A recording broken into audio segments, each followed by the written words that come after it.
Bro, what is going on with UFC 332?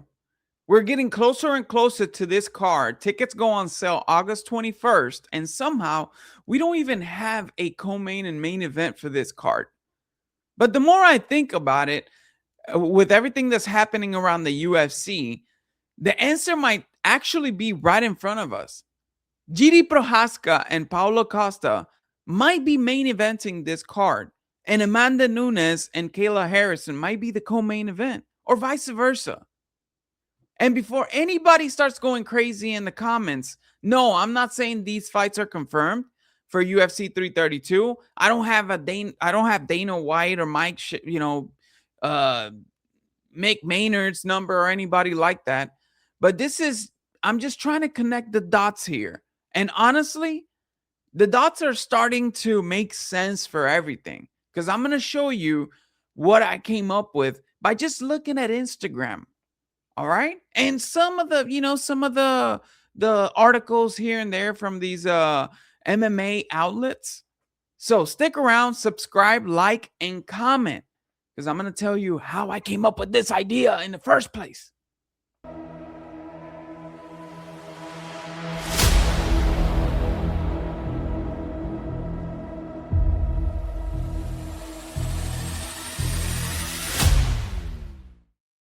Alrighty, guys, welcome back to another show. Please subscribe, like, and comment. For me to grow, I need you guys to subscribe, comment, and let me know what y'all think. All right. UFC 332 is officially happening October 3rd at the Delta Center in Salt Lake City, Utah. Heck, Kick City. And as of right now, there's still no official headliner. The weird part is that the UFC has already started to announce some of these fights that are happening in that card. We got Davison Figueiredo. Let me pull it up real quick right here for y'all so we can check it out. All right. All right. So we have Emmanuel Rodriguez taking on Alex Correa. And pretty cool flyweight division matchup right here. Alex Correa coming off a win. Emmanuel Rodriguez coming off a win as well. Well, he pulled out of his last fight, but he's now recovered and he's going to fight in Salt Lake City, Utah, taking on Alex Correa, who's pretty good, man. Pretty good. He just beat who was it? Matt Schnell? Was it Matt Schnell that he fought? Or no, not Matt Schnell. It was Stevie Nichols. Stevie Nichols. That's who he fought. But anyways, we got that. We also have Damian Penaz, your favorite fighter. Damian Penaz is taking on Andre Pulyaev. And guys, Damian Penaz, this is possibly his biggest challenge, because Pulyaev just went 3 rounds with Atiba Gautier prior to his previous fight, right? And he lasted all 3 rounds to a big hitter like Atiba Gautier. And Damian Penaz is kind of like the same thing as Atiba Gautier, right? So Damian Penaz putting it straight to Pulyaev in his next fight. No diddy. Anyways, we also got Atiba Gautier taking on Roman Kopylov. This is going to be a banger of a fight. Kopylov has great kicks to the body, so that's going to be a challenge for Atiba Gautier, and see if he can last all 3 rounds with those kicks to the body. Great striking, great great chin too for Kopylov. So he's coming off a win too, so that's pretty good for Kopylov, taking on Atiba Gautier. All right. What else we got? We got Marvin Vettori taking on Nardiev. And we thought that Marvin Vettori was going to move up to heavyweight, and that's not going to happen. Light heavyweight. Sorry, that's not going to happen. We also have Johnny Walker taking on Mick Parking in heavyweight. So we got Johnny Walker moving up to heavyweight. Wow. That's crazy right there. We also got Davison Figueiredo and Peyton Talbot. Everybody that was wondering what was happening to Peyton Talbot, there it goes. Almost, I think, isn't Peyton Talbot like 6 foot tall? He's like the highest guy in the bantamweight division, taking on the shortest guy who used to be a flyweight champion. Crazy matchup right here. Crazy matchup. Let's see if Figueiredo can actually get him down. But Peyton Talbot just got a win over Henry Cejudo, who's a short guy too for the division, and taking now on a shorter guy in Davison Figueiredo. So I believe Peyton Talbot is gonna he's gonna definitely get a win here. So taking on that guy. Oh, and also Court McGee taking on Eric Nolan, Milwaukee's own Eric Nolan, and Salt Lake's Utah's own Court McGee in his last fight in the UFC. Actually, he's retiring overall. So that's pretty cool to see Court McGee. I think Eric Nolan, he's got 2 losses in the UFC. He lost to my guy here on his debut, but he took that in short notice in Baisangur Susurkaev, and then he took on another freaking grappler. But anyways, he's got good takedown defense, and I see him beating McGee in the first round. I really think so. He's got great striking, great combinations, and also great scramblability. That's pretty good right there. I like Eric Nolan a lot. And a full camp of Eric Nolan for UFC 332. Hopefully he stays healthy and get a win over veteran Court McGee. All right. But anyways, guys, let's talk about what I was talking about. All right. Jiří Procházka versus Paulo Costa. I think that's going, guys, if that doesn't scream Salt Lake City, Utah for you, come on, man. 2 absolute psychopaths. You got Jiří Procházka with his weird, he fights like somebody removed the defense button out of the UFC video game, right? And Paulo Costa, who just moved up to 205 and got a win over somebody ranked as Azamat Mirzakhanov, he TKO'd Azamat Mirzakhanov. That's pretty good right there, and calling it an interim fight. That'll be crazy because, Jiří Procházka fighting Carlos Ober for the title, and now he's fighting for an interim title. Hey, but anyways, why do I know this? Well, let's check it out, guys. Cause Jiří Procházka back 2 weeks ago, he posted this video right here. And let me put my headphones on real quick right here because. Roll the clip. All right. Let's see what Jiří Procházka has to say. All the UFC fans, this is just a quick message for Paulo Costa. Don't tag me. Don't mention me in your post because you have a offer from UFC to fight me October or November. October or November. Now, what else he's got to say? And if you don't want to fight me, don't mention me. Don't speak about me. Yeah. So he's saying that Paulo Costa has an offer to fight Jiří Procházka, right? Now we all know that Paulo Costa is at the end of his contract or possibly negotiating for a new contract with the UFC. That takes time. Now they did announce UFC 333 main event and co-main event already. Actually, the whole card, and unusual from the UFC to announce UFC a numbered event before announcing the previous numbered event. But given the circumstances that Paulo Costa probably hasn't signed his contract, that could take time, right? Therefore, I know we're going to get an announcement this week because you don't want to try to sell tickets for UFC 332 without announcing the main event or co-main event. So I believe that we're going to have an announcement prior to the UFC Sacramento card starting.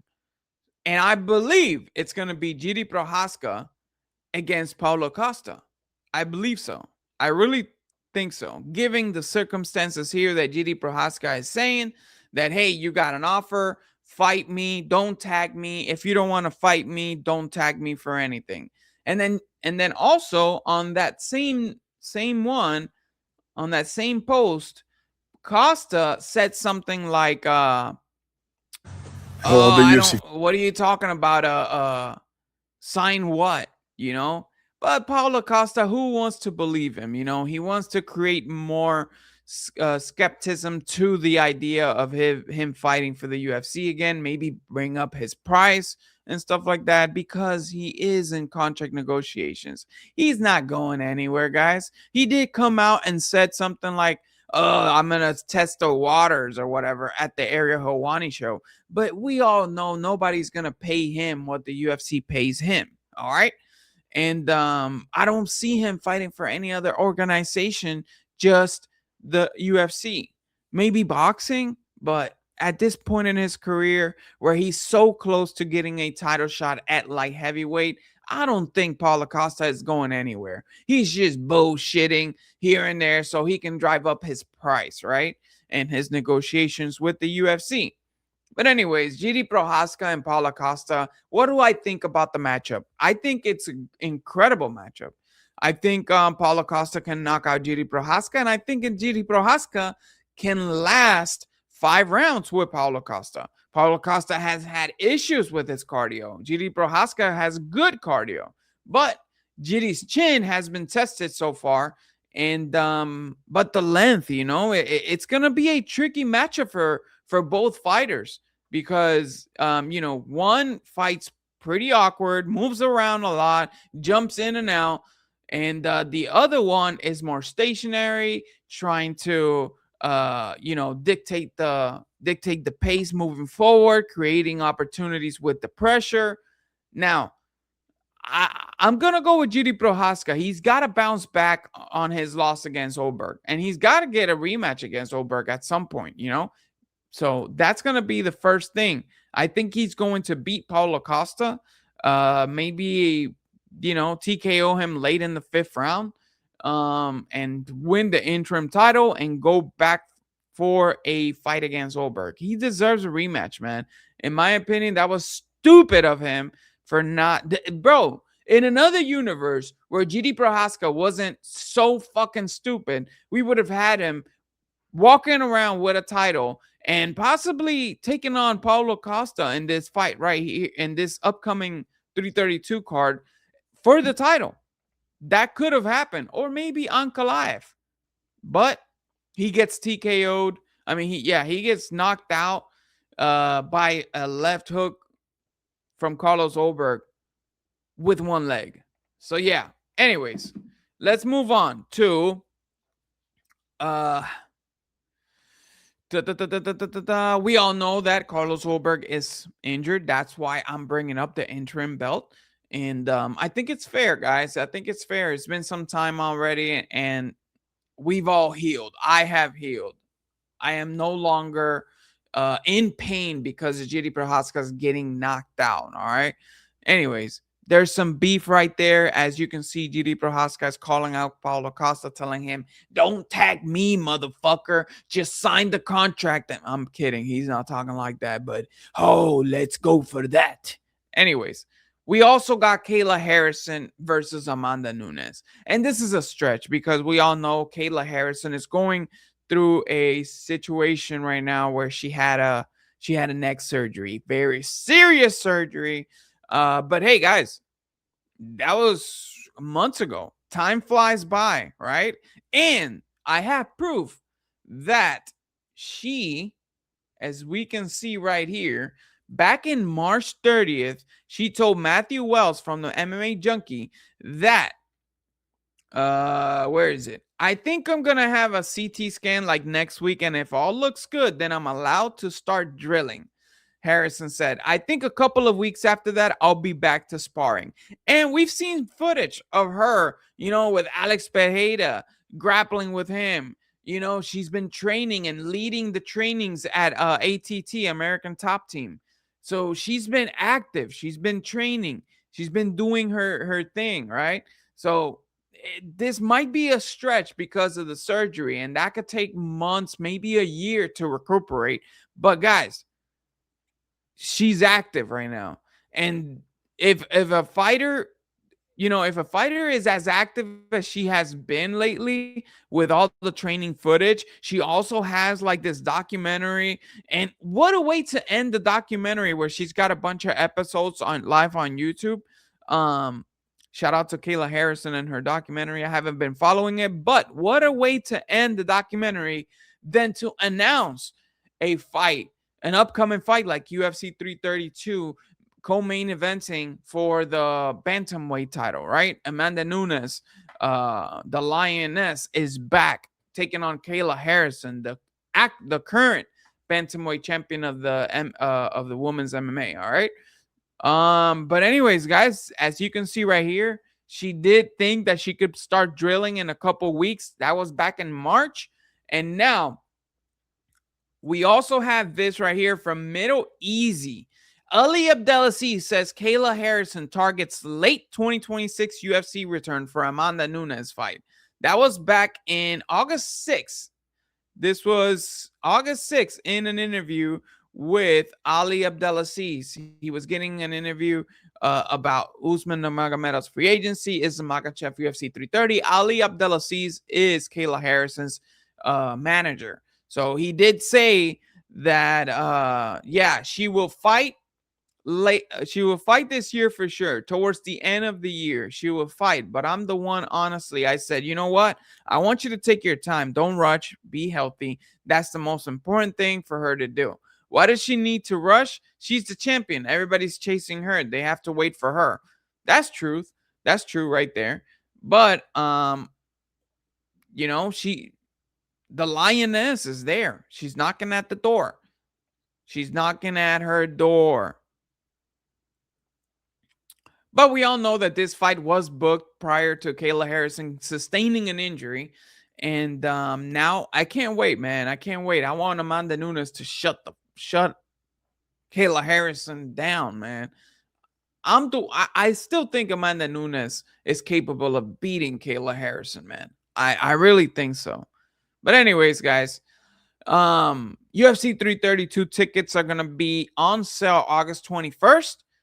And I think we're going to get an announcement later this week, maybe at the start of that card, because we don't know if it's going to be right after the card that they go on sale or if they go on sale prior to. But we are going to get an announcement, guys. Maybe I'm wrong with these two fights. Maybe they are a stretch. But we all know that Paulo Costa and Jiří Procházka, there's some beef there. And there should be an interim fight, an interim title fight for the light heavyweight division because of Carlos Oberg injury, right? They were talking about maybe stripping him and stuff like that, but I don't think they are. I think they're going to hold a interim fight that's going to involve maybe Ankalaev and Jiří Procházka, or Jiří Procházka versus Paulo Costa. Those are the hottest figures right there at the light heavyweight division. But anyways, guys, maybe Dana White comes out tomorrow and announces something that makes this entire video look crazy. Welcome to MMA. But anyways, Clutch Attitude MMA, guys. Subscribe, like, and comment. Let me know in the comments what you think it's going to be the main event and co-main event of this mysterious card, UFC 332 at Head Kick City, Salt Lake City, Utah. All right? Take care, guys. God bless.